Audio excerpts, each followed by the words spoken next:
Good morning. I'm Tyler Martin, and here's the latest from Spectrum Autism Research. Inflammation may reshape brain regions tied to autism, by Rachel Zamzow.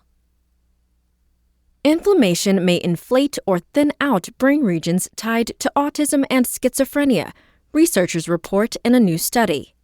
The findings add nuance to the long-held hypothesis that immune activation elevates the risk for neurodevelopmental conditions. Autism, for example, is associated with prenatal exposure to infection, previous studies show. Taking a different approach, the new work focuses on how a genetic predisposition to inflammation affects brain development in the general population, says John Williams, research fellow at the University of Birmingham in the United Kingdom, who conducted the work with lead researcher Rachel Upthegrove, professor of psychiatry and youth mental health at the university. By pinpointing where inflammation leaves its mark in the brain, the findings serve as a guidepost for future studies of people with neuropsychiatric conditions, he says. We think that it points to something that's fairly transdiagnostic. Further analyses, the team drew on brain imaging and genetic data from 10,828 women and 9,860 men in the general population who participated in the UK Biobank. They explored how 1,436 possible structural changes in the brain track with having single nucleotide variants previously shown to increase circulating levels of 5 inflammatory molecules: interleukin-1 or IL-1, IL-2, IL-6, C-reactive protein, and brain-derived neurotrophic factor. 3 variants thought to boost IL-6 were associated with 33 structural changes, most notably increased volume in the middle temporal gyrus and fusiform gyrus, and decreased cortical thickness in the superior frontal gyrus, all brain areas implicated in autism. Variants associated with other inflammatory molecules did not track with brain changes, the researchers found. The results jibe with those from a 2021 study suggesting that prenatal exposure to a range of inflammatory molecules, including IL-6, corresponds with brain connectivity differences in adulthood in people with major depression or psychosis, as well as in some controls. There is a precedent for finding brain differences that are perhaps overlapping with what one sees in certain neuropsychiatric disorders, says Maddie Hornig, associate professor of epidemiology at Columbia University, who helped lead the 2021 work but was not involved in the new study.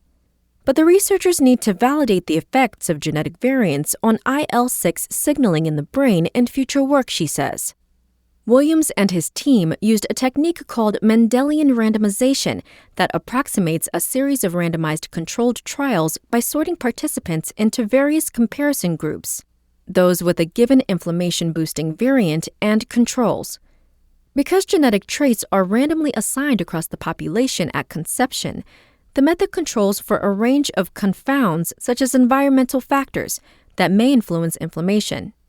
I think this study took a really creative approach in using this Mendelian randomization study to try and generate a kind of quasi-causal test in humans of how shifts in immune function can affect the brain, says Armin Razdahan, chief of the section on developmental neurogenomics at the U.S. National Institute of Mental Health, who was not involved in the study.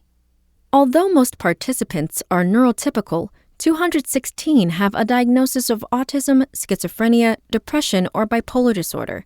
Excluding them from the analyses had no effect on the results, Williams says, and they were too few in number to explore how inflammation-related variants relate to specific conditions.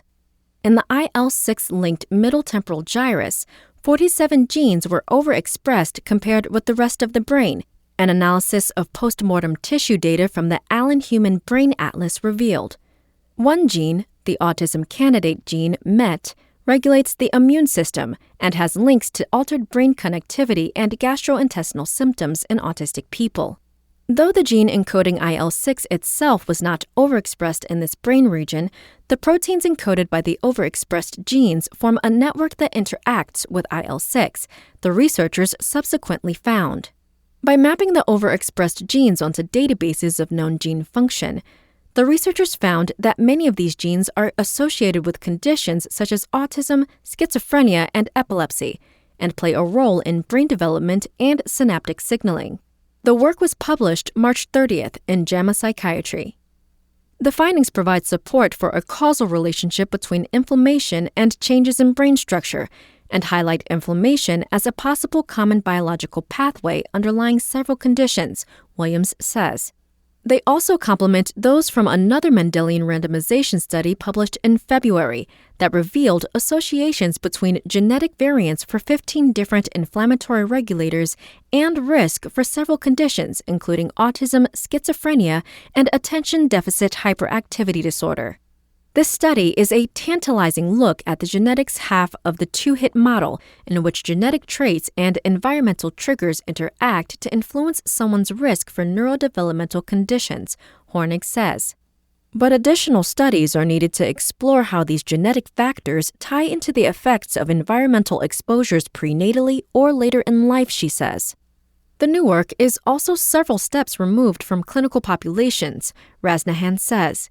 Large databases such as the UK Biobank give researchers the power to ask questions that would otherwise be out of reach, he says. But this power comes at the cost of studying adults from the general population who are likely beyond critical developmental windows. We have to be aware of the caveats every time you reach for those new questions, he says. The researchers say they plan to use their findings to guide where they test for brain imaging changes in a randomized controlled trial exploring the effects of the IL-6 inhibitor tocilizumab in people with schizophrenia. That's all for today. Check back on Friday for more content from Spectrum Autism Research, or go to spectrumnews.org.